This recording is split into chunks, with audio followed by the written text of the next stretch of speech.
Let us read this word of God. Gospel of Luke chapter 11 verse 1. We read like this. Luke chapter 11 verse 1. He was praying in a certain place. He was praying in a certain place. After he had finished, one of his disciples said to him, Lord, teach us to pray. teach us to pray, As John taught his disciples. My dear brothers and sisters, in the life of Jesus, during the time of public ministry of Jesus, Jesus had 12 disciples and so many other followers.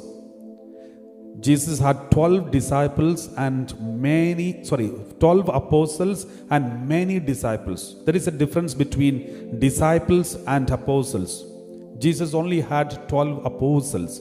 Apostles means the chosen ones who are sent to, they are chosen to be sent out. Apostle means to be sent out, the one who is sent. Disciples means the one who follows. So, apostles are the ones who are sent out by Jesus to preach the gospel. Disciples are the ones who are chosen to follow him. So, Jesus had so many disciples, but Jesus only had 12 apostles. So, these apostles were always with Jesus 24 hours, especially during the public ministry time. And when Jesus was in the public ministry, Jesus performed mighty miracles, cast out evil spirit, calmed the sea, rebuked the wind, walking on the water, and healing the sick. 10 lepers were healed one time. Bartimaeus, a blind beggar, was healed. Crippled woman was healed. A man who was paralyzed for 38 years was healed. And a woman was bleeding. A woman was 12 years of bleeding problem. She was healed. 18 years of crippled woman was healed. And Jesus raised Lazarus from death. Jesus raised the son of the widow of Nain was raised from the death. Jesus multiplied 5 loaves of bread for 5,000 people. Again, another occasion, Jesus multiplied bread for 4,000 people. So, Jesus has performed mighty miracles in his life, and the disciples were watching this. They were so excited to follow Jesus, and they know Jesus has this power. But none of the apostles, including the disciples and apostles, none of them came and asked Jesus, Jesus, teach us how to perform miracles. We also want to perform miracles. Teach us how to perform miracles. Teach us how to walk on the water. Teach us how to multiply 5 loaves of bread for 5,000 people.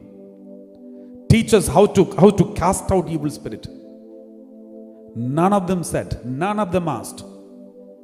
If we were in the place of Jesus, the disciples, we would have asked the first Jesus how to multiply the bread. We would have asked how to walk on the water so that we can show off in front of others. But these disciples, the apostles, they only asked one thing. Only one thing they asked. Lord, teach us to pray. And in fact, prayer is the most boring thing according to us in our lives. And they are asking for prayer. Teach us how to pray. Here we are struggling to pray. And if someone is going to teach you how to pray, you will escape from there. If somebody is going to teach you how to cook, you will go for it. But prayer is something that is so boring for many of us. Therefore, we would never ask this question. But these disciples noticed one thing. Jesus is so powerful because he is so prayerful. Jesus is so powerful because he is so prayerful. Therefore, that is the source of his power, and therefore we need to know the source. If we know the source, then rest will follow. That is why they were waiting. One day Jesus was in a lonely place and he was praying in a certain place, and the disciples were watching him from far. As soon as Jesus finished the prayer, and when he came to the disciples, they asked him, Lord, teach us to pray.